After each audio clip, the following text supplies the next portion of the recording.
Comunidad Metiendo el Cuerpo, bienvenido a MEC, su podcast de emprendimiento, negocio y desarrollo personal. Hoy sencillamente vamos a estar hablando de uno de los temas que está más candente, por decirlo así, está más en tendencia, y es la ley de One Big Beautiful Bill. Es decir, esta ley nueva que ha promovido, ¿no?, el presidente Trump.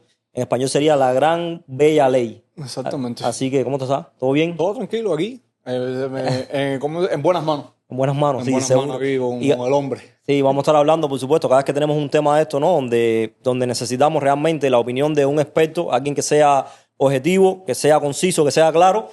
Llamamos a nuestro gran amigo, el abogado Adrián Lore, abogado fiscalista. Y ya te veo, me dijiste, de la ley me la sé todo, de arriba a abajo. Vamos a darle completa. Tampoco así. Oye, Lore, gracias por estar acá, compadre. No, para mí es un Una vez placer más. estar acá entre ustedes. Yo vuelvo a ver ahora aquí, me parece que ahorita estamos nosotros en show, chancletas, sentados No, en arriba de la mesa. es que Lore es de la casa ya. Cada vez que nosotros se nos pierde algo, lo llamamos. No, seguro, mi hermano. Para eso ¿Cómo está estamos. la familia? ¿Todo el mundo bien? Todo bien, gracias a Dios, bro. Bueno. Oye, felicitaciones, mi hermano. Tú sabes cuando las cosas están yendo bien, cada vez que tú vienes a un lugar y va en mejor y mejor y mejor. Estamos Así que tratando. felicidades. Estamos tratando ahí de... La están rompiendo, como dicen en Puerto Rico. Un millón de gracias. Estamos ahí tratando de mejorar. Hoy igual a la comunidad, agradecerle igual de corazón, ¿no?, por todo el apoyo, por todo el support y por nada, sigan compartiendo el contenido, inscríbanse, no cuesta nada, por es favor, gratis. suscríbanse. Sacamos un capítulo, tenemos que hacer un videito de esto que hacen ahora todo el mundo. Sacamos un capítulo toda la semana, entonces para que estén enterados, ¿no?, y para que nos permitan, porque estamos en una sociedad, ¿no?, donde los seguidores, la moneda de cambio, para que nos permitan llegar a grandes invitados como es Adrián. Adrián, vamos allá, vamos al mambo, vamos a darle. Vamos a hablar de esta ley. Empieza por donde tú quieras, no te voy a hacer ni preguntas. Empieza cómo está estructurada, qué es lo que más polémica está dando, qué es lo que más te están preguntando, porque son las mismas dudas que van a tener las personas. La ley tiene de todo un poco. La ley tiene su beneficio, tiene su no tanto beneficio, tiene las personas que los apoyan y tiene sus detractores. ¿Qué es lo más malo que tiene la ley? La ley, como toda ley fiscal, tiene que ser balanceada de acuerdo al código y tiene que dar, la matemática tiene que dar. Entonces, el dicho de que hay algunos que tienen que sufrir para que otros sean felices, esta ley no es la excepción. ¿Ok?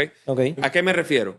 Esta ley lleva a cabo un corte sustancial de SNAPs, ¿verdad? De lo que es la famosa food stamps o la ayuda alimenticia para personas de bajos recursos, y también limita el Medicaid y impone requerimientos de trabajo. O sea, si alguno de ustedes alguna vez han estado en unemployment, aquí en el estado de la Florida, una de las cosas que hacía la persona cuando estaba en unemployment es que tenía que llamar a 3 lugares, hacer un reporte, decir con quién habló, cuál fue el resultado de la conversación, etc.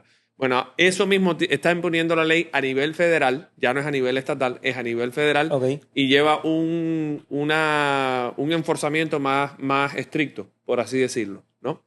La ley también, cumpliendo con las promesas del presidente Trump en su campaña, destina $75 mil millones para CBP o Custom Border Patrol, para lo que es emigración y enforzamiento de aduana, y destina unos $70 mil millones para la policía de enforzamiento migratoria, o la que todo el mundo no le gusta, ICE. ¿Ok? Entonces, ¿cómo pasa esta ley? Esta ley pasa por el proceso de conciliación o reconciliación en el Congreso de los Estados Unidos. Es básicamente el proceso de reconciliación.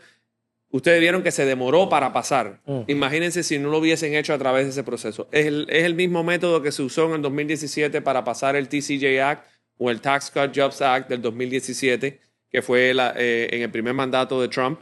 Y básicamente, al tener mayoría en ambas cámaras, pues básicamente tú pasas la ley sin tener que ir a debate, sin tener que ir a estudio. Aunque esta ley se hizo estudio, el Congressional Budget Office o el CBO te da un estimado de que cuánto va a aumentar el déficit esta ley, cuánto va a dar de beneficio, etcétera. Esta ley básicamente pasó de la misma manera que pasó en el 2017. Pero eso te iba a preguntar, cuando pasan una ley de esta magnitud, yo me imagino que, por supuesto, hay economistas, hay personas detrás, porque todo el mundo está diciendo que esta ley como que va a fundir la economía de los Estados Unidos debido a que está recortando cosas por un lado y está aumentando los presupuestos, que va a crear un déficit mayor. Yo me imagino que no sea tan así a este nivel. Sí, mira, la ley no es mentira. La ley tiene, o sea, el punto de vista de lo que acabas de mencionar, no es mentira que la ley atribuye o agrega al déficit de los Estados Unidos 3.4 trillones de dólares. ¿Ok? Eso no es un secreto para nadie. Pero como digo yo, es una raya más para el tigre. O sea, lo tienen que hacer porque lo tienen que hacer. Primero, fue promesa de campaña, eso tienen que cumplirlo. Segundo, venían y la última vez que estuve acá en el show con ustedes hablamos y creo que te dije eso. Hasta octubre no creo que vayan a pasar nada y mira, me quedé corto. Lo hicieron para julio 4. Para julio. Eso le da una temática de urgencia, una temática de que no vamos a leer esto, vamos a pasarlo porque hay que cumplir con las promesas del presidente. ¿Y qué más promesa que darle el 4 de julio, el nacimiento de la República de Estados Unidos como la conocemos, ¿no? Una democracia representativa, por así decirlo. Y básicamente esta ley lo que hace es eso, es crear. ¿Qué es lo que sí puede crear hasta cierto punto, crear un poco más allá déficit? Lo que se llama un tax indirecto o las famosas aranceles aduanales o los tariffs, las tarifas de importación y exportación de los Estados Unidos. Eso es lo que se llama un tax indirecto. Quiere decir que si esta ley hubiese bajado los impuestos, si las tarifas hubiesen seguido de la forma que iban, y creo que a día de hoy hay muchas que se están paradas, creo que Brasil tiene una tarifa súper grandísima ahora mismo, el 25%, si no me equivoco, estamos hablando de que aunque la ley hubiese bajado los impuestos, entonces las tarifas lo hubiesen incrementado. Pero en este momento es como que, ok, las tarifas no lo han incrementado porque están tratando de negociar y ver cómo lo arreglan. Y la ley sí es verdad que tiene un 3.4 de trillones de dólares que está agregando al déficit de los Estados Unidos. Pero creo que también va de la mano del crecimiento económico. Porque sí, te agrego un 3.4 trillones de dólares al déficit, pero el GDP o el Producto Interno Bruto de los Estados Unidos va a crecer a un 5 o a un 10% en los próximos 10 años, que es lo que se estaba buscando. Lo que se está estimando. Es lo que tú estabas hablando al principio, ¿no? Que estábamos antes de empezar el programa, estábamos hablando de eso y tú estabas diciendo algo cierto. A veces para arreglar algo hay que, como diríamos nosotros un buen cubano, hay que terminar de joderlo. Entonces, desde el punto de vista mío, esto es una opinión personal, yo pienso que la economía de los Estados Unidos sí necesitaba un cambio radical, porque al paso que íbamos, no sé cómo tú lo ves desde el punto de vista de experto. No, y no solamente eso, o sea, no había, por así decirlo, no había otra opción. Porque mucho de las provisiones impositivas que pusieron en el 2017 expiraban ahora en diciembre 31 del 2025. ¿Qué quiero decir con esto? Que si el Congreso no hacía nada, iban a ser más los incrementos impositivos que si el Congreso hacía algo. Entonces es, como dice, the lesser of two evils, el que menos daño te hace. Bueno, vamos a incrementar el déficit, vamos a extender algunas de las provisiones fiscales que ya tenemos vigentes. Algunas de ellas le hicieron permanente. Pero si el Congreso se quedaba de manos cruzadas y no hacía nada, pues básicamente la persona promedio en los Estados Unidos iba a ver de $3,000 a $5,000 de incremento en impuestos. Entonces, era una cosa loca. Los negocios, el QBI, por ejemplo, el Qualified Business Income Deduction, que te da el 20% de deducción del ingreso calificado de tu empresa, se iba. Entonces, quiere decir que ahora tú ibas a pagar más impuestos que una corporación que pagaba el 21%. ¿Y ahora cómo se va a manejar todo eso? Es decir, desde el punto de vista de los recortes fiscales en cuanto a empresas, individuos independientes, porque vi que hay muchas vertientes ahí. Si le van a recortar los impuestos a las empresas, también creo que por niños. ¿Cómo se está moviendo todo esto número?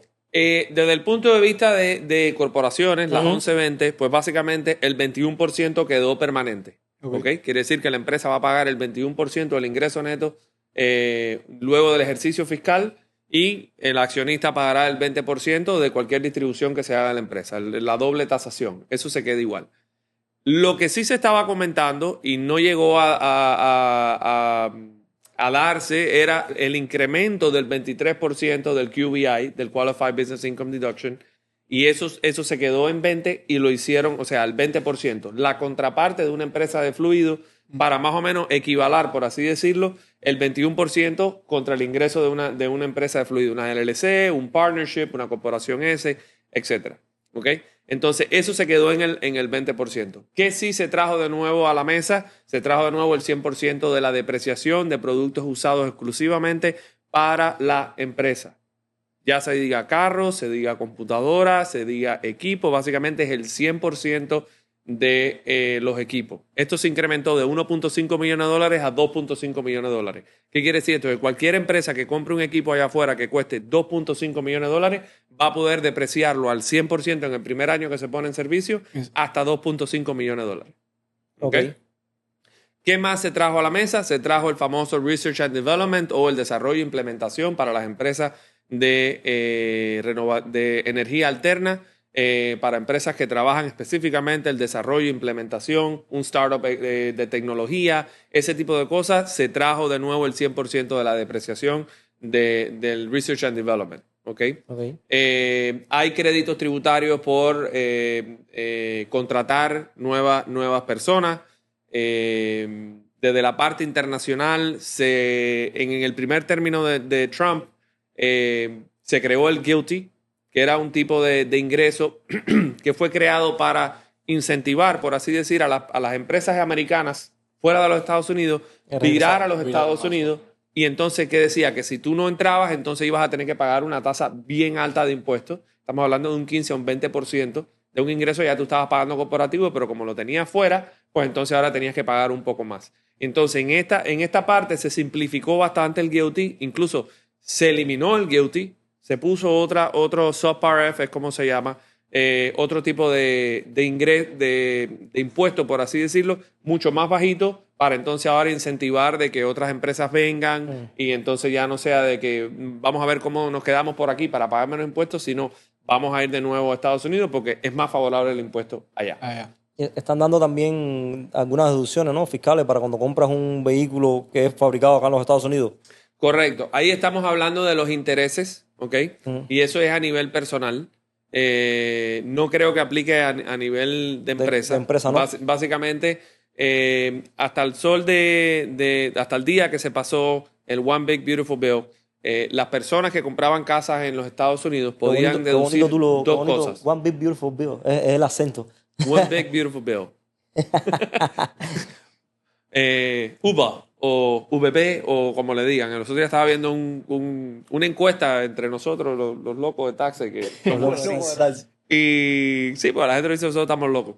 Y entonces había una encuesta entre un grupo de abogados diciendo, bueno, ¿y ahora cómo le van a poner al bill? Y entonces le ponían el One Big Beautiful Bill y te daban inciso A, B, C y D y eran diferentes pronunciaciones, porque ahora cuando vayas a las conferencias tienes que estar al tanto de cuando digan el nombre de qué están hablando, porque si no sabes el nombre, tú dices, ¿UBA? ¿Quién es UBA? ¿Qué UBA de qué? ¿De qué estamos hablando? Entonces están hablando del VB, UBA y entonces cómo lo van a escribir y todo. Pero bueno, y también háblanos de la eliminación de impuestos sobre las propinas y horas extras. De todos modos, igual, déjalo que termine la idea, que yo lo corté con... No te preocupes. Con el Entonces, tema de las personas que compran casas en los Estados Unidos, ojo, que no sean para inversión, son tus casas donde tú vives, pues básicamente tú puedes deducir dos cosas de esa casa. Tú podías deducir los impuestos locales, los impuestos sobre la propiedad, y podías deducir también los intereses que tú pagabas sobre el mortgage. Bueno, esta ley ahora incluye, además de eso, en tu Schedule A o el Itemized Deduction o deducciones desglosadas, que tú puedes ahora deducir hasta $10,000, si no me equivoco, de intereses sobre carros que sean ensamblados o hechos en los Estados Unidos. O va a ser deducible de los taxes. Es parte de una deducción en los taxes personales. No es que el auto, sí, no es que el auto vas a ir al dealer y el auto te va a costar un 10% menos del valor que te costaba. No, el préstamo va a seguir siendo el mismo. Tú lo que vas a poder deducir, lo cual para mí me parece perfecto. Claro, porque antes no se podía deducir un auto de uso personal. Exactamente. En una compañía sí, porque tiene depreciación, pero un auto de uso personal no se podía deducir. Correcto. A no ser que tú seas empleado por cuenta propia, entonces en el Schedule sí pones la depreciación del carro, etcétera. Pero una persona de a pie normal, que es un W2, que no tiene ningún tipo de negocio y aún así tiene que pagar el interés sobre el préstamo del carro, me parece muy bien que la persona pueda deducir ese porque justo, exacto. Sigue siendo como lo mismo de la casa, sigue siendo un gasto en interés. Exactamente. Lo que tú estabas diciendo ahorita, hay mucha, con el tema de inmigración, y ahorita vamos a caer en eso después que Tito te haga esa pregunta, hay mucha, como tú dijiste, información, mala información, desinformación. Sí. Hay mucha información mala información y desinformación. Desinformación. Y es como todo. Allá afuera, el Internet, como yo siempre lo digo, el Internet es un arma de doble filo y tú tienes que saber lo que estás escuchando para tú saber si eso a ti te aplica o no. Yo he escuchado personas hablar de impuestos en el Internet que yo me quedo loco. Yo digo, y entonces tú ves la gente, mándame un mensaje si quieres saber más sobre esto. Y tú te quedas así, tú dices, y tú ves las personas Escribiendo. mandándole mensajes, DM, mándame esto, no sé qué. Y tú te quedas así como de caballero. De verdad tienen que informarse, porque después vienen los problemas. Bueno, gracias por mantenerme en negocio de esa gente. No entienden que existen los matices. Te preguntaba, Lore, la eliminación de impuestos sobre propinas y horas extras. Mira, sí, tienes una exención para las personas que ganan por propina, ¿ok? Tienes una exención de hasta $25,000. Ahora, eso no quiere decir que ahora porque tú eres W2 y ganas por hora, vas a cambiarte ahora y vas a poner un tip de $25,000. El que inventó el juego inventó la trampa, ¿ok? Hay regulaciones, hay específicamente guidelines o guianza de parte del IRS que van a estar saliendo en los próximos días diciéndote qué es lo que se permite y qué es lo que no se permite. Pero sí, overtime y tips, las personas que trabajan por tips van a poder deducir hasta $25,000 nuevamente en su declaración de impuestos, en su declaración de impuestos personal en el Schedule A, Itemized Deductions. A usted le ha cambiado este año usted le va a cambiar el juego completamente. Hay algunas cosas que cambian. O sea, básicamente lo que se hizo esta vez, que se quitó en el 2017, es que cuando tú mirabas la declaración de impuestos ante el 2017, había una cosa que se llamaba below the line deductions and above the line deductions. Above, below. ¿Ok? Y literalmente tú mirabas el 1040 y se dividía a la mitad. Y había algunas deducciones que iban por la parte de arriba y algunas deducciones que venían por la parte de abajo. Por ejemplo, la persona que trabajaba con W2 y que tenía gastos que no eran reembolsados por su empleador, eso era una deducción por debajo de la línea. ¿Ok? El préstamo de la casa, el interés, eso era una deducción por debajo de la línea. El property tax que tú deducías en la declaración de impuestos era una deducción por debajo de la línea. ¿Qué es lo que era una deducción por arriba de la línea? Cualquier tipo de deducción de negocio, cualquier tipo de deducción en aquel entonces estándar, cualquier tipo de exención personal que ya no existe, excepto con un caso específico que lo vamos a mencionar hoy, que me pareció estelar lo que hicieron. Decir que no vas a pagar impuestos, pero lo que voy a hacer es esto y ahora te voy a explicar a lo que nos estamos refiriendo. Pero básicamente en ese entonces era así como funcionaba. Ahora mismo lo que hicieron fue, es como digo yo, escoger con pinza exactamente lo que ellos iban a permitir por debajo de la línea, porque la deducción estándar sigue. Sí, se incrementó la deducción estándar para personas mayores de 65 años, se incrementó la deducción estándar. ¿De qué estamos hablando? De una persona que está soltera, $16,500. Una persona que es dueño de casa de cabeza del hogar o head of household, estamos hablando de unos $20,000. Una pareja casada de matrimonio, estamos hablando del doble, unos $24,000. Una persona que sea viuda en los últimos 2 años, o sea, después que fallece tu esposo o esposa, los próximos 2 años, tú puedes usar el Widow Qualifier, que básicamente es una persona que se murió la pareja y queda como viudo por los próximos 2 años, y eso le permite, por decirlo de una manera, tratar de sufragar los gastos al quedarse sola. Pero luego de los 2 años, entonces reviertes a single nuevamente. Y el otro es Married Filing Jointly, que tiene la misma deducción que lo que tiene una persona single. Lo único es que está casado legalmente. Entonces, tienes eso, pero viene entonces ahora la exención de $6,000 y es el famoso No Taxes on Social Security. ¿Okay? ¿Qué es lo que es el No Taxes on Social Security? Básicamente, las personas que reciben retiro de por sí no pagan impuestos en su retiro. Vamos a empezar por ahí. Las personas, y lo voy a decir clarito, las personas que reciben dinero de su retiro de Social Security no pagan impuestos. ¿Dónde empieza la persona a pagar impuestos? Cuando la persona tiene otros tipos de ingresos.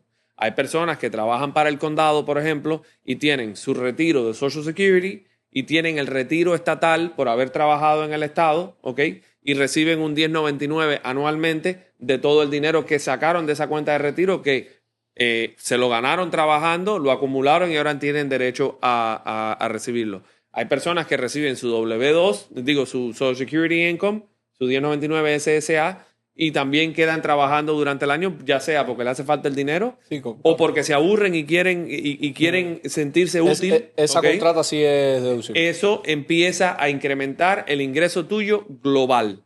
¿Qué ocurre? Cuando tú llegas a un monto X en el año, entonces tu impuesto, tu dinero por retiro empieza a ser gradualmente sujeto a impuestos.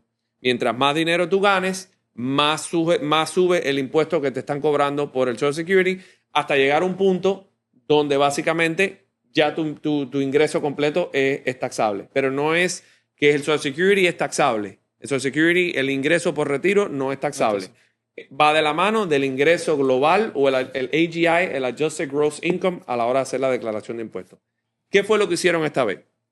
Esta vez básicamente dijeron, ok, vamos a permitir esto mismo que acabo de explicar, pero no solamente vamos a subir la deducción estándar de una persona de 65 años o más que se supone que ya se retiró, no solamente vamos a darle un poquito más de deducción estándar, porque no es mentira que las personas de 65 años o más, al llegar a los 65, tienen una deducción estándar y un poquito más.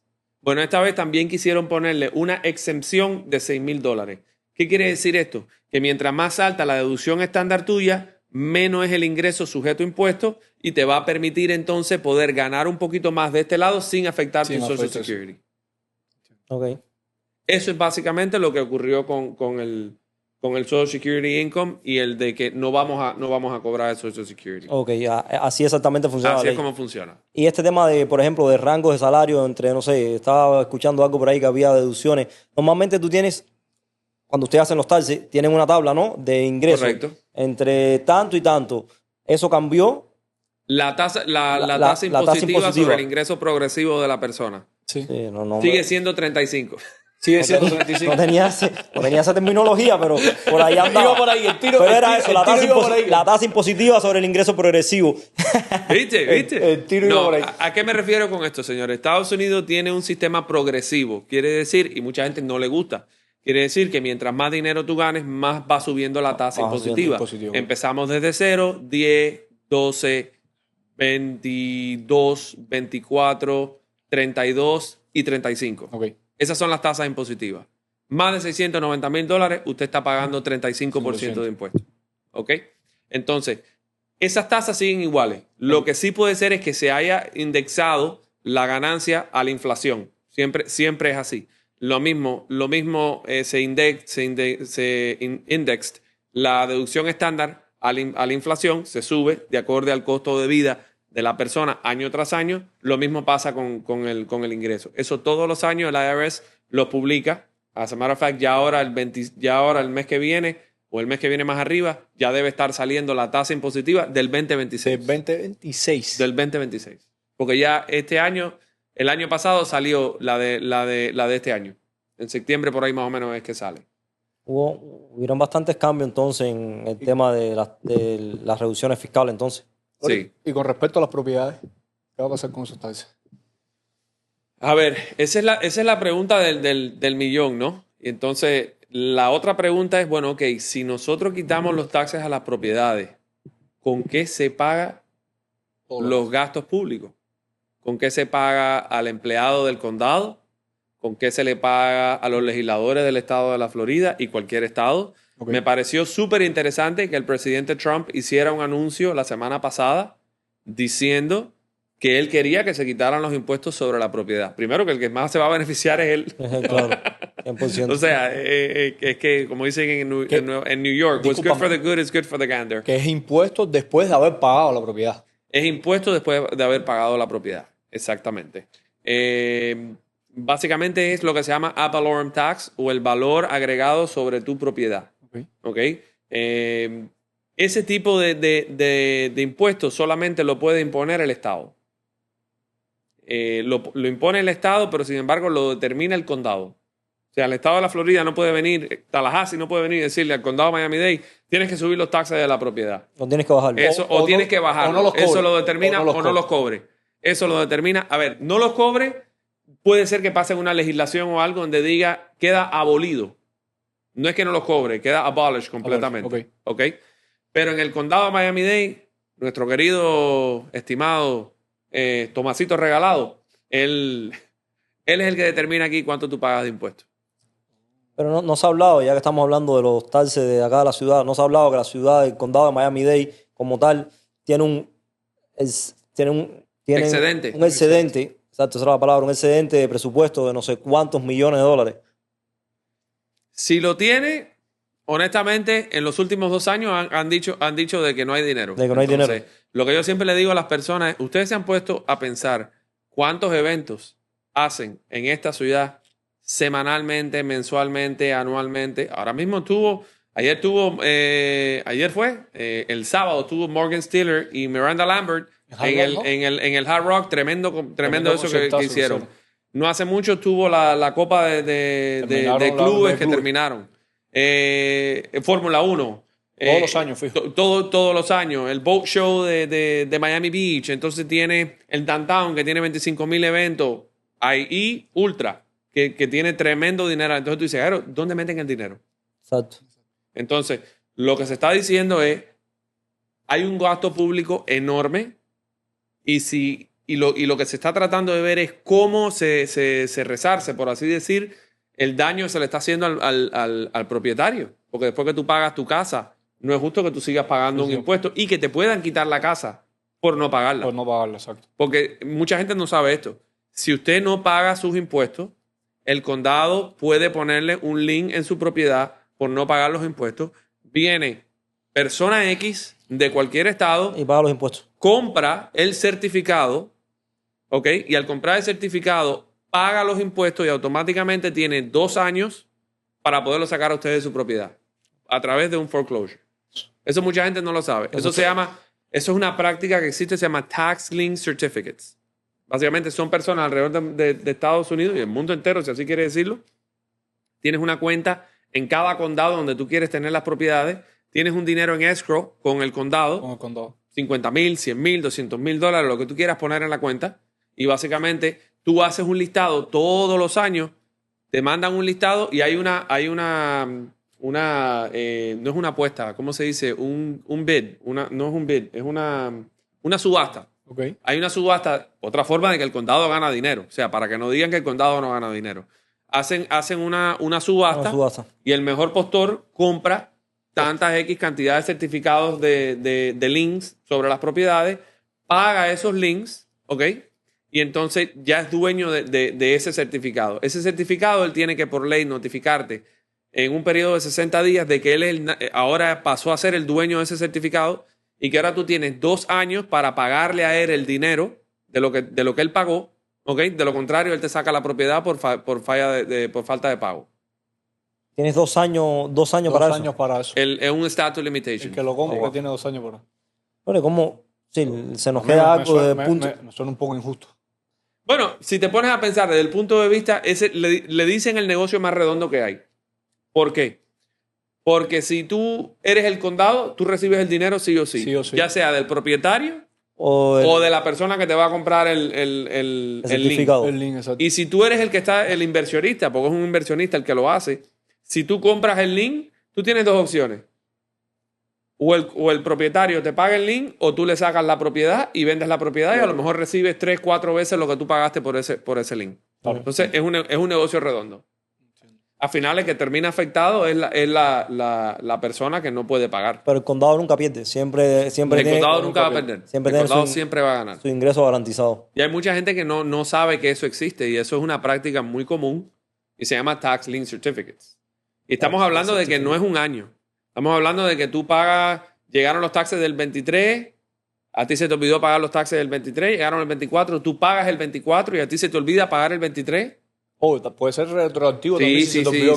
Sí. ¿Y cuánto tienes que dejar pagar? ¿1 año? ¿Con 1 año o 2 años? No, acuérdate que los taxes son anualmente. Sí, pero... Vamos a decir que tú pasó el 23 y a ti tú te hiciste la idea que tú habías pagado el 23. Y ahora llega el 24 y tú pagas los impuestos del 24. Y a ti te llega yo tengo una persona que le pasó eso. No pagó los taxes del 23, se le olvidó, se hizo la idea que lo había pagado, pagó el 24 y le llega una carta a la casa de que una persona había comprado el link del 23.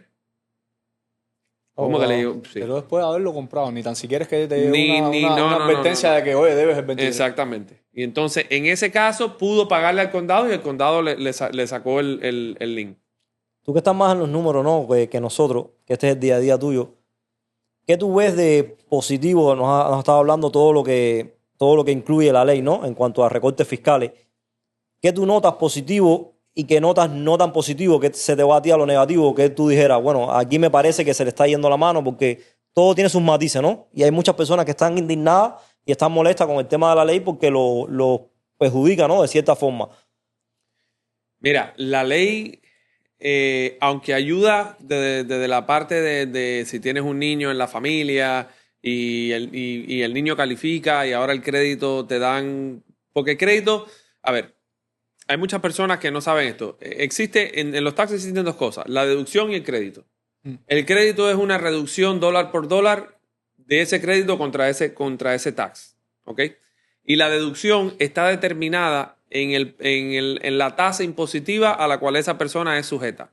¿Qué quiere decir esto? Que una persona con una deducción que esté en el 10% no le significa lo mismo a una persona que esté en el 32%, con la misma deducción. Con la misma deducción. Con la misma deducción. ¿Por qué? Porque el valor es mucho más para esa persona que está ahí arriba que el que la tiene en el 10 o en el 12%.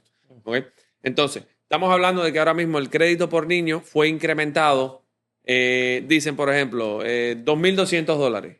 ¿Ok? Y de eso reembolsable solo hay hasta 1,700. Porque hay créditos reembolsables y créditos no reembolsables. ¿Cuál es el crédito reembolsable? El crédito reembolsable es que una vez que se aplica cualquier dinero que quede luego de aplicar el crédito, te lo dan a ti. ¿Ok? Y el crédito no reembolsable es el crédito que te reduce el monto a pagar, pero no te da así sobre, no te va a dar ningún tipo de dinero. Vamos a poner un ejemplo. El Child Tax Credit. El Child Tax Credit es un crédito de $2,000 por niño, ¿verdad?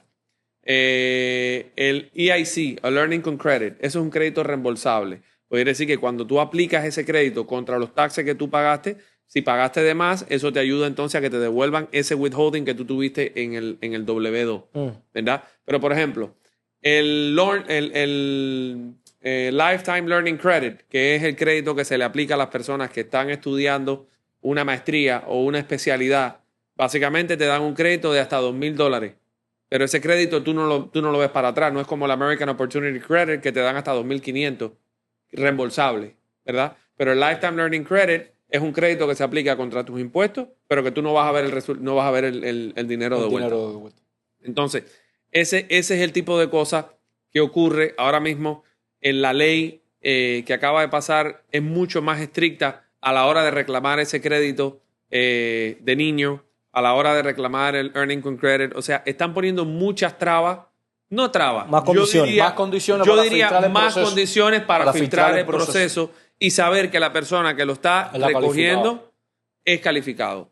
¿Por qué es esto? Porque una de las áreas que más audita la IRS es Child Tax Credit y el Earning Income Credit. Esos son los dos que más auditan. Y eso va de la par de que la IRS se está básicamente convirtiendo en una entidad literalmente que ahorita no tiene personas. El IRS ha despedido en lo que va de año, creo que son como 40,000 personas. El día julio 3 despidieron 26,000 personas. 26,000. 26,000. Pero en la otra administración se habían contratado más personas para se habían contratado de la parte de CI, de Criminal Investigation, que básicamente es la división criminal de la IRS para lavado de dinero, todo ese tipo de cosas. Pero ahora mismo lo que han despedido afectan... Mucha gente dice, ay, menos oficiales de la IRS, menos auditoría. Mentira. Siguen habiendo la misma cantidad de auditoría. Y te diría que tengo más auditoría hoy por hoy que lo que tuve en la administración anterior. ¿Ok? Siguen habiendo la misma cantidad de auditoría, pero ya no hay los mismos recursos. Yo tengo una señora que la gente me llamó junio 18. Junio 18. Ok. No, que estamos representando aquí, necesitamos esto. Ok, perfecto, yo te lo mando. Yo he llamado a esa señora, a ese agente, de junio 18 hasta el sol de hoy, todavía no me ha contestado. Entonces no. 3 llamadas por día. Y a ti te contestan bastante rápido. Y a mí me contestan. 3 llamadas por día, fax, carta, porque a mí me hace falta hablar con esa persona. O sea, el oficial que está manejando ese caso. Y Yo entonces, no he podido. Pero entonces no fue un beneficio, supuestamente, como yo. No es ahí es donde voy, porque las partes que más están afectando los despidos son examinación, Ok. ¿ok? Y colección. Examinación es si tú haces una declaración de impuestos y a lo mejor está mal o a lo mejor está bien y no te dieron el dinero que tú tienes que dar, tú haces lo que se llama un claim for refund y mandas tu documento y le dices, mira, me tenían que haber pagado esta cantidad de dinero y no me la pagaron. Yo necesito que me den el dinero. Entonces viene examinación, lo revisa, etc. La mayoría de esa gente han salido. La parte de collection es cuando ya tú debes el dinero y el IRS viene detrás de ti y te dice, me debes el dinero y entonces ahora tú tienes que llegar a un acuerdo con el IRS. Bueno. Ya sea un acuerdo de pago, un offer in compromise, un currently non-collectible, algo. Tú tienes que llegar a ese punto enseñando documentos financieros y estableciendo que tú cumples con ese requerimiento. Y desafortunadamente esas son las dos áreas que más daño le han hecho y son las con las que yo más trabajo y es con las que más problemas me veo teniendo porque imagina tú que te digan, oye, vamos a poner un link en tu propiedad. O lo peor que puede ocurrir es que te vamos a embargar el 30% del salario que tú ganas porque tienes que pagar los impuestos. Que lo hacen, el 30%. Hay personas que con un menor, siendo ellos y un menor, lo más que se pueden quedar en el bolsillo son $469. Todo lo demás va para la IRS. Todo no para... Si hay un garnishment. Si hay un garnishment de parte de la IRS. Por eso es que yo le digo a las personas, no espere que llegue el garnishment porque es más difícil quitar el garnishment que evitarlo. Y con todo lo que está ocurriendo, esta gente no quiere papeles. Esta gente no quiere que tú le mandes cartas. Ellos todo lo quieren ahora automático. Todo lo quieren computarizado. Estamos hablando de una entidad gubernamental que tiene sistemas todavía de los 80. No puedes pretender que... No puedes pretender. Entonces, todo el dinero ese que se le dio en la administración anterior, que sí, o correctamente, mucho de ese dinero fue usado para contratar personas, pero también fue usado para, entre comillas, digitalizar y traer al día la tecnología de la IRS. Claro. Hay muchas cosas que funcionan, hay muchas cosas que no. Entonces, tienes todas esas situaciones. Yo creo que, para contestar tu pregunta, el dueño de negocio, si sabe lo que está haciendo, si tiene la asesoría correcta, si tiene la planeación correcta, porque, ojo, hay que hacer planeación. En estos momentos, cualquier persona que sienta que puede tomar oportunidad de lo que está ocurriendo, tiene que ir a ver a su contador, tiene que ver a una persona que le haga un estudio de cómo te va a afectar esto a ti, a lo bueno o a lo malo. ¿Y en qué tiempo? ¿Y en qué tiempo? Y a lo mejor tú, si quieres, vamos a poner un ejemplo. Usted tiene una panadería y sus equipos son del año de la corneta. Y ahora usted quiere comprar, tiene el dinero. Usted tiene el dinero para comprar unos equipos y modernizar su panadería. Bajo esta ley, usted va a poder comprar los equipos y depreciarlos 100%. Sección 179 del código te va a permitir depreciar el 100% de esos equipos. Quiere decir que a la hora de hacer tus impuestos, cualquier dinero que tú puedas haber puesto sobre esos equipos, lo vas a poder reducir. No lo vas a recibir para atrás. Sí, pero es deducible. Pero lo vas a deducir. No lo tenía. Lo vas a deducir. Exactamente. Y en tu experiencia, ¿por qué yo noto que a las grandes compañías que están posicionadas internacionalmente, ¿por qué le cuesta tanto trabajo entonces regresar a los Estados Unidos? Mira, ahí tienes dos cosas que tienes que mirar. Uno es el transfer pricing, que es básicamente el tipo transfer pricing se refiere al precio que se paga a la hora de hacer la transferencia de una jurisdicción a la otra. Okay. Está el cross-border transaction, que es la transacción a través de frontera, que también lleva un impuesto. Son especialidades en lo que es la temática impositiva, cross-border, transfer pricing. Esas son dos especiales. Eso se trabaja mucho con Latinoamérica, con Europa. Hay muchas personas que, por ejemplo, abren sus empresas en los Estados Unidos porque quieren tener la protección legal de una empresa en los Estados Unidos. Okay. No necesariamente la protección impositiva, ¿verdad? Okay. Pero quieren decir, la empresa que voy a abrir en país X porque es muy volátil o porque a lo mejor las leyes no lo favorecen. O, por ejemplo, las empresas en España pagan un 24%. Sí, España es una cosa... O sea, España es una locura. Es una locura. Yo estuve hace poco en una conferencia aquí en Miami, que la hacen todos los años, que básicamente vienen las jurisdicciones más grandes de Latinoamérica, dígase Brasil, Colombia, Argentina, Venezuela. Sí, porque pese a todo lo que está ocurriendo en Venezuela, Venezuela sigue siendo un poder impositivo muy grande en Latinoamérica. ¿Okay? Entonces viene Uruguay, viene Chile, esos países así, México, por supuesto, México tiene que estar ahí. Y entonces la conferencia es muy bonita porque antes de empezar a hablar de la parte legal de Estados Unidos, la parte impositiva de los Estados Unidos, cada país expone su punto de vista sobre el tema que se va a exponer en esa conferencia. Y te puedo decir que de los países así que te acabo de mencionar, Colombia, México, Brasil, son los 3 países que más avanzados y están a la par con Estados Unidos de lo que es la administración impositiva de sus empresas. Entonces, tú traes las empresas a los Estados Unidos cuando tú tienes incentivos. Si tú no tienes incentivos, tú no tienes por qué traerlo. No solamente las empresas americanas, sino inversión extranjera. Y hay muchas personas que sí quieren venir a los Estados Unidos a hacer inversiones y abrir sus empresas en los Estados Unidos. Pero ¿qué pasa? Depende de la entidad que tú tengas aquí, el tratamiento fiscal que tú tengas aquí, pero a lo mejor en tu país es mucho más complicado. Y no es solamente tener una empresa. Lore, tú como abogado fiscalista, ¿qué medida tú implementarías que tú ahora analizas y ves que, mira, aquí yo creo, ¿no? Desde el punto de vista muy personal, aquí se pudiera mejorar? ¿Y qué impacto tú crees que tenga todas las medidas que se están tomando ahora de aquí, no sé, digamos, a 5 años? Porque ninguna de estas medidas el impacto es inmediato. Correcto. Y lo otro que vale destacar es que muchas de estas leyes y medidas que se han tomado van a expirar antes que nosotros podamos ver un impacto. Por ejemplo, hay algunas medidas que expiran en el 28. En el 28. Por ejemplo, ¿y esta medida expira cuándo? Mira, por ejemplo, el 20% del QBI es permanente. Okay. El 21% es permanente. El 100% de la depreciación es permanente. El 100% de la deducción de Research and Development o desarrollo e implementación es permanente. Cuando tú dices permanente, que es un proyecto de ley que ya se va a quedar así. Exactamente. Que no se cambia a no ser que venga otra administración y lo cambie. Y lo cambie. Oh, wow. ¿Todo eso se van a quedar permanentemente? Todo eso se va a quedar permanentemente. Bueno, lo que tú dices, si tú eres empresario, es el momento de jugar tus cartas.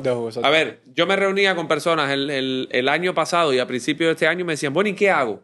Yo decía, mira, ahora mismo, que creo que lo mencioné aquí la última vez que vine, ahora mismo el decirte lo que vas a hacer es tirar una moneda al aire y ver lo que salga. Porque tú no sabes cómo va a funcionar cómo va a reaccionar el gobierno americano a la hora de hacer una implementación o a la hora de pasar una ley impositiva nueva. Pero ahora mismo ya tenemos solidez de qué es lo que va a ocurrir, por lo menos de aquí a 8 años. Si tú tienes un equipo que tú acabas de comprar y tú quieres esperar que a lo mejor el equipo tienes que depreciarlo en 100% en 5 años, por ejemplo, y ahora te dan la oportunidad de depreciarlo en el primer año. ¿Para qué tú lo vas a esperar en 3 años? En 3 años, en 5 años, si lo puedes hacer ahora en el primer año. ¿Me explico? Sí. Hay depreciación que son 3 años, hay depreciación que son 5 años, 15 años, 27.5, 39 años. O sea, depende. Imagínate tú comprar un equipo que tú puedas depreciar en 39 años y tú sabes que en el 28 a lo mejor las cosas cambian. Exacto. Vamos a ver cómo hacemos. Entonces, yo creo que sería un estudio de ver cuál es el movimiento en el próximo año de la empresa, ver si vas a comprar equipo, ver si vas a contratar personas, ver si vas a expandirte, ver cuál es la implicación de esa expansión. Y ahí es donde viene el estudio fiscal. De igual manera, si estás fuera de los Estados Unidos y quieres venir a los Estados Unidos, existe una cosa que se llama estudio preinmigratorio. ¿A qué me refiero a esto? Usted es una persona que está en el proceso de recibir una residencia en los Estados Unidos. En el minuto que usted pise los Estados Unidos, usted pasa a ser sujeto a impuestos en el mundo entero. ¿Qué significa esto? Que si luego que usted pisa los Estados Unidos, ya usted vive aquí, a usted se le ocurre vender cualquier negocio que pueda costar $10 millones en Latinoamérica, usted va a pagar % sobre eso. Y no es justo que el país donde usted no vivía cobre el impuesto igual que lo va a cobrar donde usted vivía. Entonces, ¿qué se hace? Pues tendrías que pagar doble impuesto en el país donde hiciste la transacción y también aquí por la ganancia. Hasta cierto punto sí, pero en ese caso aplicaría el Foreign Tax Credit. Eso fue otra cosa que cambió ahora con la ley, el Foreign Tax Credit, el Foreign Exclusion Income. El Foreign Tax Credit es un crédito que se le da a las personas que están en los Estados Unidos y tienen negocio o tienen inversiones fuera de los Estados Unidos. El país o la jurisdicción donde está ese negocio lo sujeta a ellos a impuestos. Ok. Tú pagas un impuesto. Ojo, la ley establece que tiene que ser un impuesto que Estados Unidos reconocería como un impuesto. No es un impuesto que porque le dicen un tax, es un tax. Es un tax, entiendo. ¿Ok? Por ejemplo, Estados Unidos no reconoce tarifas como impuestos. Ya. ¿Ok? Entonces, tiene que ser un tax que Estados Unidos lo reconozca, que usted no solamente lo haya incurrido, sino que también lo haya pagado. Pues lo he mencionado antes, uno puede incurrir algo y no necesariamente pagarlo. No voy a pagarlo, ¿Ok? sí, vamos a hablar. Entonces, cuando usted paga eso, usted en su declaración de impuestos acá en los Estados Unidos tiene que declarar el mismo ingreso que usted ganó allá, pero va a poder reducir cualquier impacto impositivo en este país por el crédito que usted pagó ya en el otro país. Ya entiendo. Si pagó de más, felicidades, no tiene que pagar nada en los Estados Unidos. Si pagó de menos, entonces va a tener que pagar en los Estados Unidos, a no ser que tomes una posición de tratado, que existen tratados de comercio entre Estados Unidos, perdón, no es tratado de comercio, tratados de ley de impuestos entre Estados Unidos, Brasil, México, Canadá, Francia, España. Esos países tienen tratados. Si usted quiere ver una lista completa, va al Tesoro de los Estados Unidos, pone tratados de Estados Unidos con otros países y le va a salir exactamente. Entonces, usted toma una posición según el tratado y hay muchas veces que el tratado dice, no, si el dinero se generó allá, si la empresa está allá, Estados Unidos no tiene derecho a cobrar impuestos. Entonces, hay miles de formas de matar un gato, como digo yo. Tiene que... Sí, exactamente. Lori, escuchándote ahí me sale la pregunta del $1.000.000. La única posibilidad de salvar el mercado es destruyéndolo. Estamos hablando del mercado inmobiliario para los intereses. Sí, específicamente en ese. Mira, los Y grandes... discúlpame, para seguirte la línea.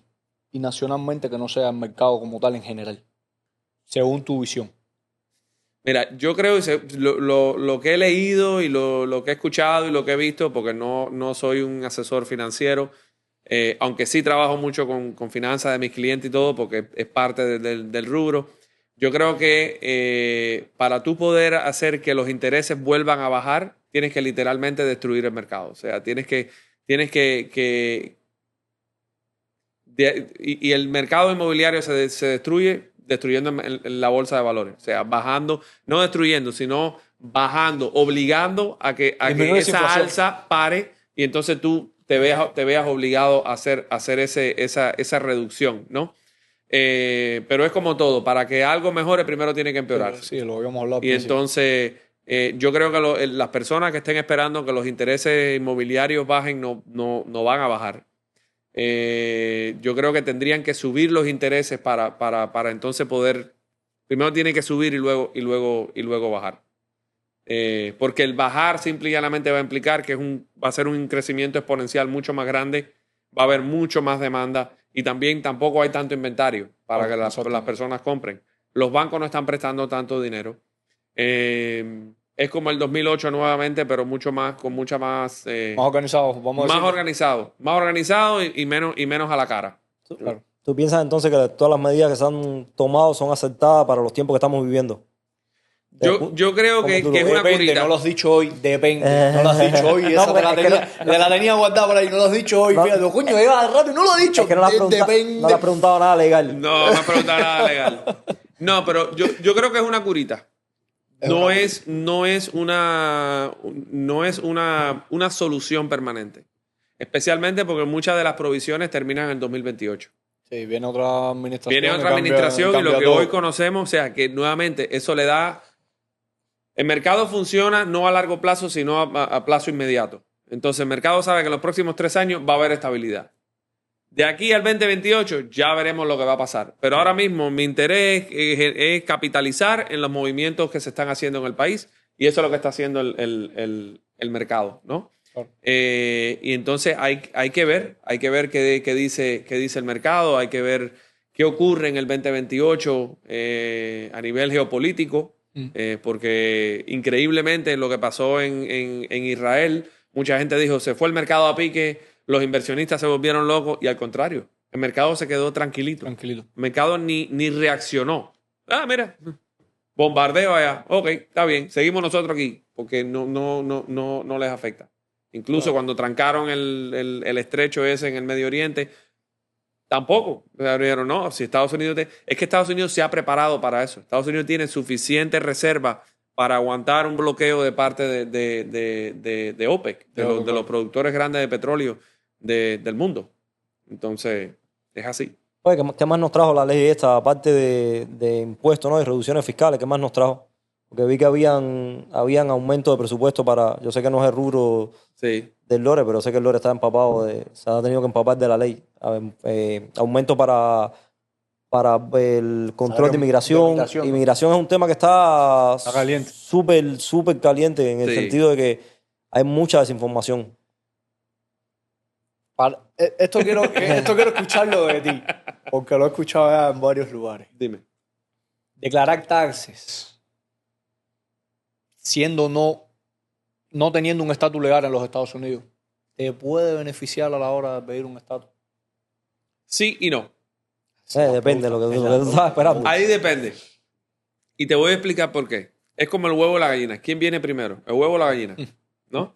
¿Y por qué me refiero a esto? Si estás en los Estados Unidos y ganas dinero, la ley impositiva dice que tú tienes que declarar ese dinero, ¿verdad? Pero tienes que tener un estatus migratorio para poder tú trabajar. Entonces, si tú estás en este país, tú viniste ilegalmente o viniste legalmente, entraste legalmente, te pasaste un año y un día entero aquí, te acogiste a la ley ¿cómo se llama eso? La ley de ajuste cubano, que dije te acogiste y me perdí. Te acogiste a la ley de ajuste cubano, ¿ok? Y ahora tú vas a presentar tu residencia y te van a pedir declaración de impuestos. Se supone que tú no trabajaste en este país, porque tú no tenías estatus migratorio para trabajar en este país. Ahora, si tenías un permiso de trabajo, está bien. Ya. Pero el permiso de trabajo es hasta el momento que dejó de estar vigente. Claro. Entonces, es un problema que yo siempre hablo con mis amigos de inmigración, de los abogados que practican inmigración. Yo le digo, mi hermano, ¿cómo tú reconcilias eso? ¿Cómo tú le dices a un cliente que no puede trabajar porque no tiene estatus migratorio, pero sin embargo a la misma vez le dice que tiene que traerte las declaraciones de impuestos para hacer el papeleo? Si no tenían permiso de trabajo. Claro. ¿Me explico? Sí. Y ahora que hablas de eso, vamos a hablar de una cosa importante que lo he visto bastante en mi oficina y creo que viene como anillo al dedo. La persona que esté en este país, que venga con una visa B1 o B2, y ojo, yo no soy abogado de migración, pero lo veo bastante y sí tengo que decirlo. La visa B1, B2 es turismo y exploración de negocio. Exploración no significa que usted va a venir aquí y va a abrir un negocio y lo va a empezar a trabajar con una visa B1 o B2. Porque para eso usted viene, investiga el negocio, quiere hacer el negocio, se va a su país, habla con su abogado de migración aquí, le dice, me hace una E1 o una E2, que es un entrepreneur o un empresario, porque yo quiero abrir un negocio en Estados Unidos. Esa visa te va a permitir a ti obtener la residencia y eventualmente la ciudadanía. Por medio de sponsorado de la empresa. Lo que no se puede hacer es llegar a este país con una B1, una B2, comprar una casa, ponerla a rentar, tener ganancia, reportar esa ganancia y luego hacer la declaración de impuestos personal. O sea, es que es lo mismo que pasa con los realtors cuando le quieren vender una casa a un extranjero.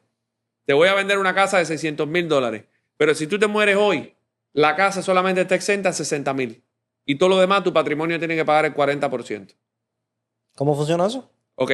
En Estados Unidos existen varios tipos de impuestos. A nivel federal existe el impuesto por el ingreso, que es el income tax, y el impuesto por sucesión o el estate tax. El estate tax y el gift tax fueron unificados y ahora queda uno solo. ¿Ok? Pero en Estados Unidos, una persona que no es residente fiscal de los Estados Unidos es sujeto a impuestos, y me refiero por sucesión a la hora del fallecimiento, en las propiedades localizadas dentro de los Estados Unidos y tiene una exención de $60,000. Quiere decir que no solamente tienes que hacer la declaración de impuestos personal, ¿ok?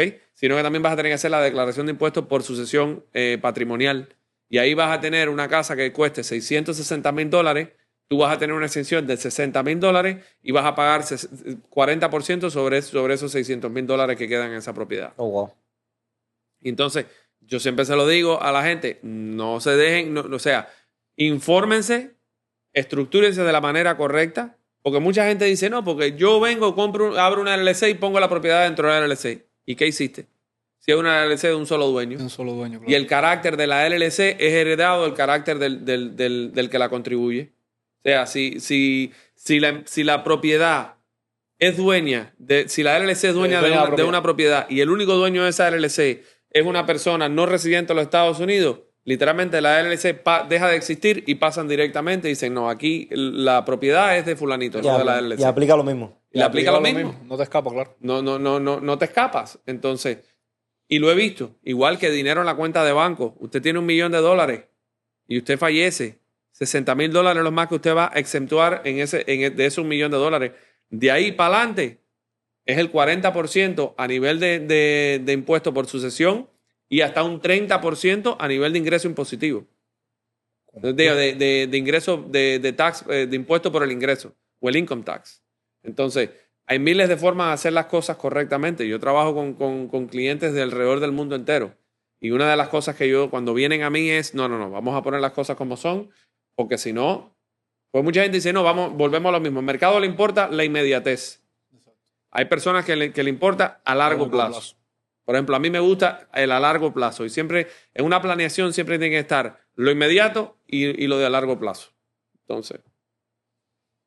Es una cátedra. No, yo te digo, cada vez que viene... Cada vez que viene el ño, son rectas de 90 millas para allá. No, es que son cosas que mismo si alguien te está viendo en otro país, esto es súper importante. Igual hay muchos extranjeros aquí, en esas circunstancias, que sencillamente están mal informados y dan pasos en falso pensando que tienen todo asegurado y al final lo que tienen es un castillo construido sobre naipe. Correcto. Oye, Lore, de la parte de la ley, la parte de la salud, que vi que hay muchas restricciones ahí en cuanto, sí, hay muchas reducciones en cuanto a la parte de la salud, se pusieron más restrictivos, ¿no? Para obtener beneficios como Medicaid, que eso ha creado también, o sea, ¿tienes algo por ahí en...? Sí, básicamente la ley restringe lo que es los food stamps, requiere que tú demuestres que trabajas, etcétera, etcétera. Y también restringe de cierta manera el acceso a las plataformas estatales de Medicaid. Medicaid, aunque es un programa estatal, es fondeado o es capitalizado por el gobierno federal, ¿no? Y como es capitalizado por el gobierno federal, el que da, como mismo te lo doy, como mismo te lo quito. Y entonces va de la mano del food stamp. O sea, ¿quieres coger esto? Tienes que demostrar que tú cumples con estos requerimientos. Y cada estado va a tener un proceso de implementación diferente. Todo ese dinero es pagado con el dinero contribuyente, ¿cierto? Correcto. Pues al final las personas, no, pero es injusto. Por la que hay una mala interpretación de eso que estás diciendo. La gente está interpretando que lo van a quitar. No lo van a quitar. No es que no entienden que van a hacer los procesos pertinentes para calificación o no. Yo personalmente estoy de acuerdo en que sea más riguroso el tema del control, porque cuántas veces nosotros hemos conocido casos de que abusan de todos los sistemas, se abusa del food stamp, se abusa del Medicaid y nada, sencillamente al final pagan justo por pecadores, pero así funciona la ley. Y al final lo pagamos nosotros. Lo pagamos nosotros los contribuyentes. ¿Y los topes salariales? Eso no... No, eso no han tocado. Mira, lo que sí va a haber es un acceso al financiamiento preferencial, básicamente un negocio que esté buscando préstamos y la tasa impositiva, la tasa de interés sea un 8%, un 7%.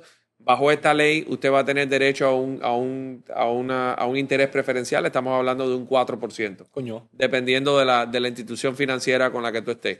¿Cuál es la entidad que más dinero presta a pequeños negocios en los Estados Unidos? El SBA. ¿Qué usa el SBA? Procesadores de préstamos. Ya sea Regions Bank, ya sea First National Bank, ya sea Chase Bank, Wells Fargo, Bank of America. O sea, no importa. El que presta el dinero es el gobierno federal a través del SBA. Esa es la empresa que capitaliza esos préstamos y por eso es que el interés lo determinan ellos y no el banco. Así funciona el SBA. Sí, claro. Yo no sabía cómo Incluso funcionaba. cuando la pandemia, las personas decían, oye, no, tienes que aplicar al SBA, pero siempre terminaba por un banco. Por ejemplo, el EIDL o el Injury Disaster Economic Loan que se le dio a las personas, yo lo hice, por ejemplo, con Chase. Ok. Y el forgiveness y todo que te daban, lo hacías Sí. con Chase. Tenías que mandar los documentos a Chase y así la gente lo hizo con su banco independiente. Oh, con sí, Bank cierto. of America, Verdad. dependiendo. Pero al final el que manejaba todo es SBA. Y el que te va a caer arriba cuando no le pagues es SBA. Oh, wow. Exactamente. Yo no sabía eso, no sabía Sí. cómo funcionaba así. ¿Alguna otra cosita por ahí, Lore, que tienes ahí que se nos queda, que es importante? Sí, espérate, déjame ver una cosa. No, tranquilo. Te sacamos lo tuyo. En fin No, de no, tranquilo. Qué interesante, ¿verdad? Cuando tú pedías préstamos, siempre terminabas con una institución bancaria, bancario. de estas de las conocidas, o Wells Fargo, Bank of America, haciendo el procesamiento del préstamo. Mira, desde el ámbito de importación se podría hablar de una pequeña empresa de tecnología que gracias a la reducción de barreras arancelarias, que es lo que hace esta ley también, logra expandirse a mercados internacionales con mayor facilidad, aumentando las ventas y creando oportunidades de negocio. O sea, hay ciertas pautas en la ley que establece, que fomenta la importación y la exportación. La idea es que el pequeño negocio americano tenga acceso a lo mismo que tienen las grandes empresas, las multinacionales. las multinacionales. Entonces, más o menos trata de Bajo los mismos términos impositivos, por ejemplo. Correcto. Entonces te permite, y arancelario. Y arancelario. Porque hay una cosa que se llama Trade and Customs, que es un área específica de taxes que simple y llanamente se dedica a lo que es aranceles y aduana. Y ahí es donde entra este tipo de cosas. Por ejemplo, vamos a ver, creo, no sé si es que lo quitaron o lo pusieron. Ahora mismo la mente no me recuerdo, pero había lo levantaron y creo que ahora lo pusieron. Y eso me acordó de otra cosa más. Los productos de Shein que entraban cuando la gente los compraba y costaban menos de $800 tenían un valor arancelario de 0. O sea que podían entrar sin ningún problema. Ningún problema. Ahora tenías hasta $800. Ahora, ¿qué significaba esto? Que hasta $800 tú no pagabas aranceles, ¿verdad? Eso ahora lo volvieron a poner. Y ahora eso es para limitar la entrada de tantos productos chinos a Estados Unidos y permitir que las empresas lo produzcan acá. Es que las personas no entienden que tú pagas aranceles por sacar y por entrar. Claro. La gente piensa que todo este debate de los aranceles es porque no entienden que a Estados Unidos le cobran aranceles por dejar entrar esos productos por acá. ¿Es así? Correcto. Así mismo es. Mira, lo otro que es importante, que me parece es que no sé ni cómo decirlo. Estados Unidos se dio cuenta que muchas de las personas que viven en este país exportan su salario fuera de Estados Unidos. Ok. En estos momentos esta ley establece, llegó a estar en el 3.5, ahora se quedó al 1%. Estamos hablando que cualquier remesa que usted haga fuera de este país, a cualquier país extranjero, usted tiene que pagar el 1% de esa remesa como un impuesto que le está poniendo el gobierno por el privilegio de sacar el dinero del país hacia otro país. Adicionalmente, de la tarifa que te cobre cualquiera que sea la empresa que procesa esto. Es decir, el Correcto. gobierno. Ellos te van a cobrar un 1% y esa empresa se encarga de mandar ese 1% al gobierno federal. Oh, y eso no existía antes. Eso no existía. Eso llegó a estar en el 3.5 en la propuesta del Senado y en la Cámara se reconcilió y se dejó en el 1% Esto está incluido dentro de la ley. de la ley. Oh. Eso sí me la tomé. Sí, esa Sí, está pero dura. ¿cuántos miles de millones de dólares no se van? ¿Cuánto dinero no sacas aquí tú diariamente de? Sí. Incluso había una sección que en la conferencia donde yo estaba las personas le tenían miedo, se llamaba la sección 899 del código, donde básicamente Estados Unidos iba a poner un impuesto recíproco del 20%. O sea, si tú me ponías a mí el 10%, el que tú le ibas a pagar a Estados Unidos era el 20%. Y entonces ellos se dieron cuenta que muchos países enseguida empezaron a llamar, oye, pero tú vas a poner el 20%, nosotros damos el 10%, no sé qué. No. Bueno, eso determinó en el proceso de reconciliación entre la Cámara y el Senado en 0. O sea, básicamente la sección 899 del código que iba a entrar en vigencia ya no existe. Lo quitaron. A ver, ¿qué más? Otra cosa importante, que es hasta el 2028, hablando de deducciones que van a ser eliminadas en el 2028, es que, hablando de taxes locales y etcétera, cuando usted hace la declaración de impuestos, usted tenía hasta el julio 4, usted podía deducir un límite de $10,000 en impuestos locales y estatales, ¿ok? En la deducción desglosada de su declaración de impuestos. Es decir, que usted, si tenía 3 casas y pagaba $40,000 en taxes, usted nada más podía deducir 10,000 y todo lo demás lo perdías, ¿ok? A no ser que esas casas fueran de inversión y en ese momento esos taxes sí son definitivamente permitidos porque son un gasto necesario y ordinario de la empresa. Ya. ¿Ok? Ahora mismo, bajo la ley nueva, tú tienes hasta $40,000, siempre y cuando no excedas, creo que son como de $500,000, o sea, tu ingreso bruto ajustado o el AGI, Adjusted Gross Income, no puede exceder $500,000. Si no excedes $500,000, tú vas a poder deducir hasta $40,000 en impuestos estatales y locales. Quiere decir que si tú sumas ahora, vamos a decir que tú pagas 15,000. Estamos hablando de $15,000 en taxes. Estamos hablando de otros $15,000 en ¿cómo se llama esto? En intereses sobre el mortgage de la propiedad. Estamos en 30, ¿ok? Y estamos hablando de que también tienes unos $5,000 en deducciones por intereses en los carros ensamblados o creados acá en Estados Unidos. Estamos hablando de $35,000 en deducciones contra el ingreso tuyo, ¿ok? Si eres una persona soltera, lo más que tú podías deducir eran $18,000. Estamos hablando de $35,000. O sea, hay un cambio sustancial. Si lo sabes manejar bien y si sabes lo que estás haciendo, puedes tomar ventaja de esta ley, por lo menos hasta el 2028. Bueno, lo que tú dices, se puede equilibrar entre el déficit que va a crear y el crecimiento del PIB. Correcto. La idea es incentivar la producción la economía. y incentivar la economía. Sí, te incrementa 3.4, pero sí tiene un efecto de crear la economía, de incentivar la economía. Ahora, si ponen las tarifas, hasta ahí llegamos. Porque entonces cualquier crecimiento que pueda existir de parte de esta ley va a ser contrarrestado contra las tarifas de los productos que entren acá y las personas tengan que pagar mucho más dinero por ello. Ya, claro. Es por eso que se llama un tax indirecto. Interesante. Sí. Yo creo que necesitamos como 3 programas más para... No, el Lore.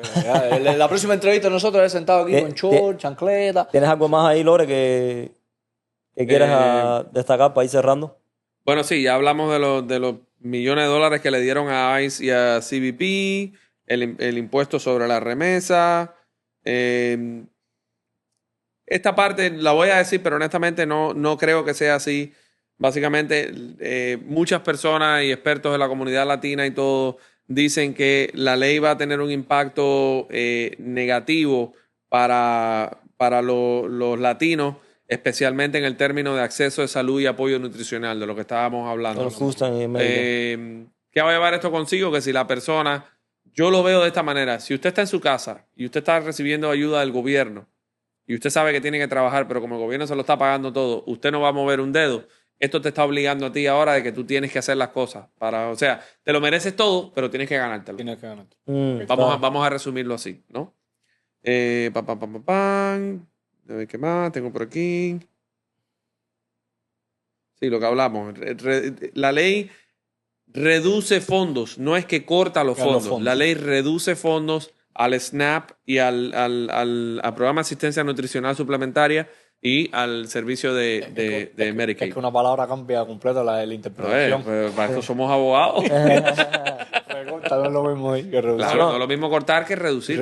Yo te digo, estoy 100% de acuerdo en que se tomen estas medidas, que realmente se esfuerce la ley y se haga cumplir, ¿no? Y lo que está establecido. Exacto, y que ojalá que se logre un buen propósito de todas estas medidas que se están tomando. Para un bien común. Para un bien común, exacto. Correcto. Y antes de terminar, sí me gustaría decirle que pasó una ley ahora mismo.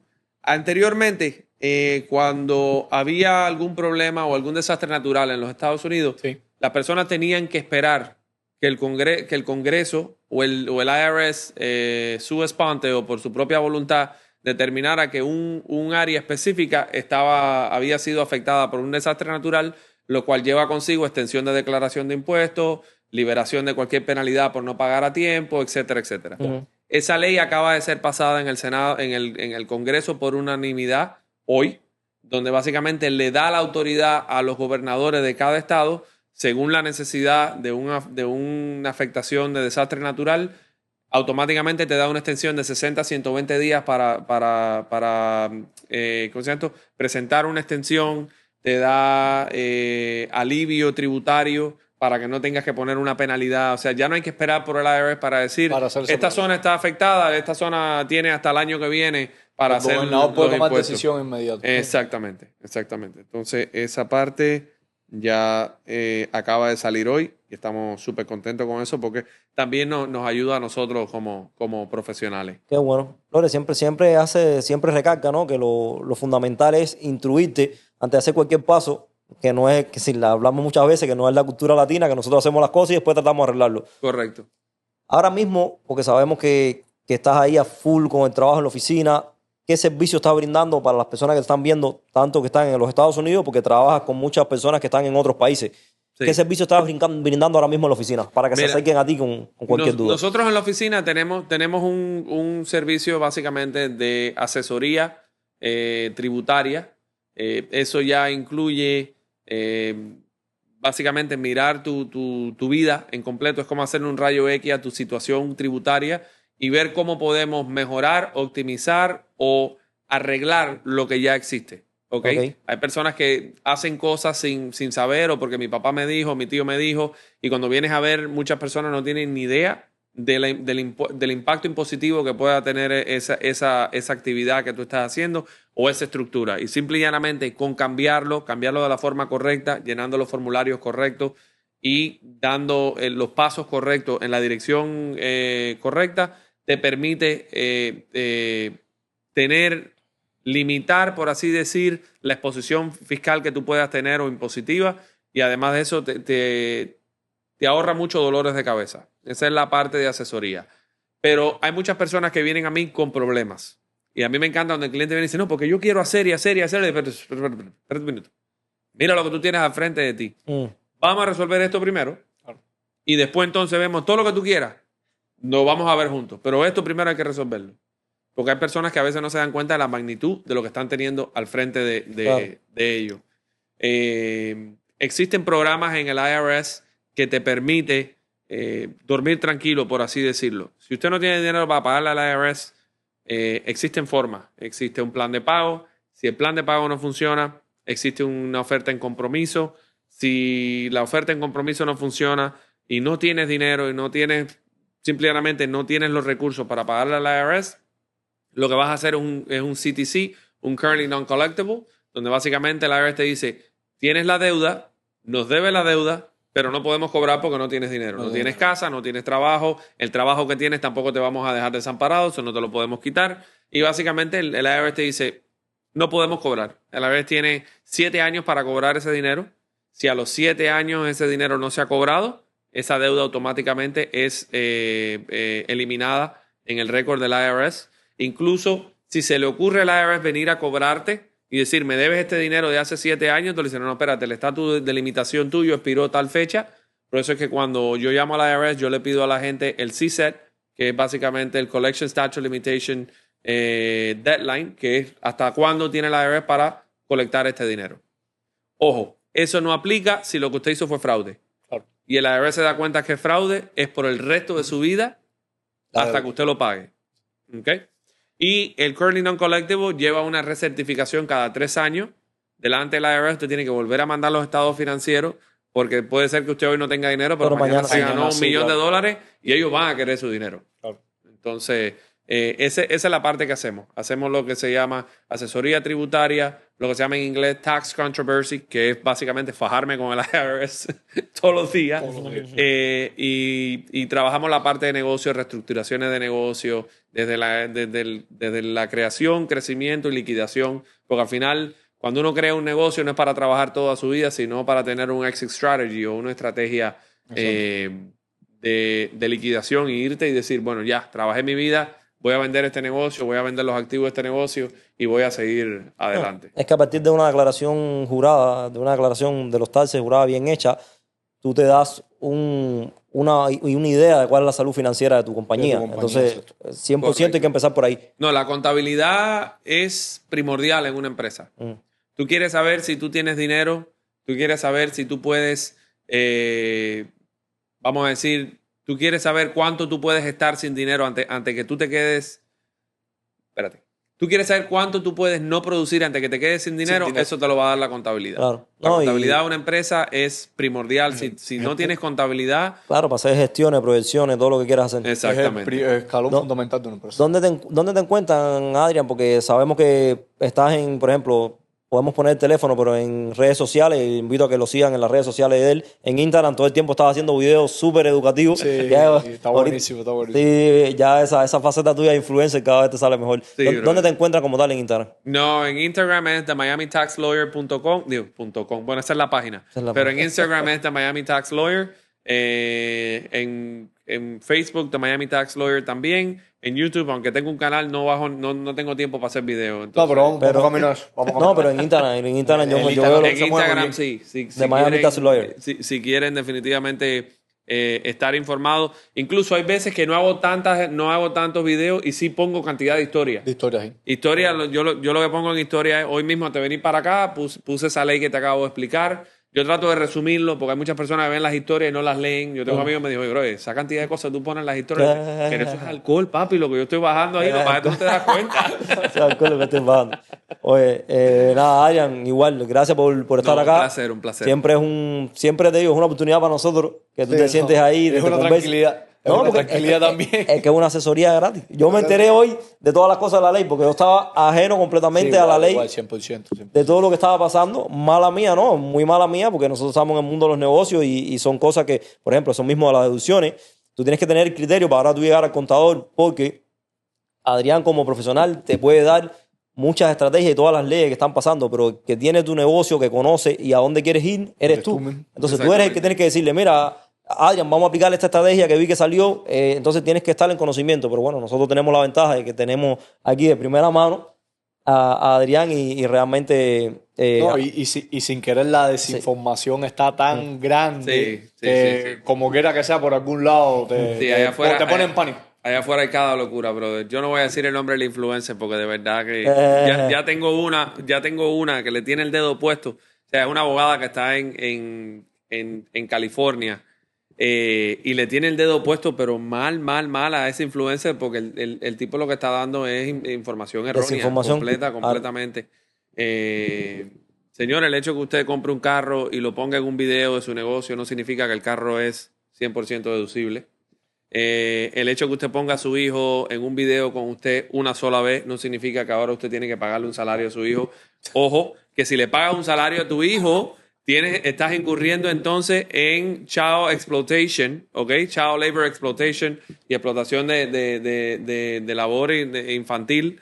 Y entonces tienes también el departamento de labor arriba de ti. Arriba de eso tienes que tener entonces el payroll y tenerlo todo al día. No es de que tú trabajaste conmigo y te voy a escribir un cheque de $15,000 y ajá. Porque mucha gente dice esto, no, le voy a pagar $15,000 a mi hijo y no pagará nada de impuestos. ¿Y cómo tú vas a justificar ese dinero? ¿En qué trabajo? 15,000. Es empleado por cuenta propia. Tu hijo me debe el 15% de self-employment tax de esos $15,000. Entonces, ¿pagas impuestos o no pagas impuestos? Pagas impuestos.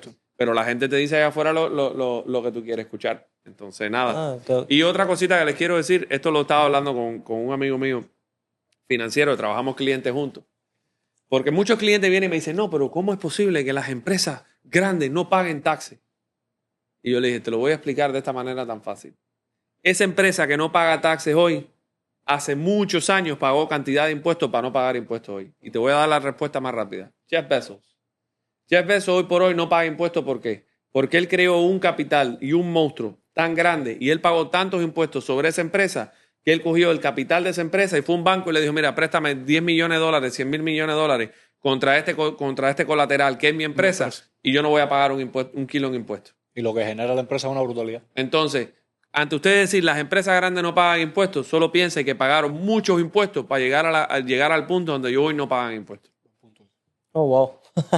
¿A qué esa no la sabía? No lo sabía. Y el otro día igual me mandaron un video que, ya rapidito para irnos, me mandaron un video que a veces tú ves estos barcos, ¿no? De los millonarios y eso, y tú puedes comprar un barco, digamos, en los Estados Unidos, pero registrarlo en cualquier otro país donde la tasa impositiva sea menos, claro, hayan ciertos beneficios fiscales. Y cuando firman un contrato de un negocio, tú lo puedes firmar dentro del barco y estás firmando dentro del país donde está registrado el barco. Sí, ¿Eso es cierto? sí, claro. Y entonces te rigen por las leyes de donde está registrado el barco y no por las leyes a lo mejor de los Estados Unidos o por las leyes de cualquier otro país. Pero sin embargo, viven y mueren aquí y sacan todo el negocio de aquí. De aquí, Y exactamente. están registrados en Bahamas. Claro. ¿Cómo te entiendes eso? Es una locura. Es una locura, así mismo. Nada, dejen ahí cualquier pregunta, váyanse igual a las redes sociales de Adrián si tienen más preguntas para que vean igual los videos, las historias, que como él dice, lo que suelta ahí es alcohol.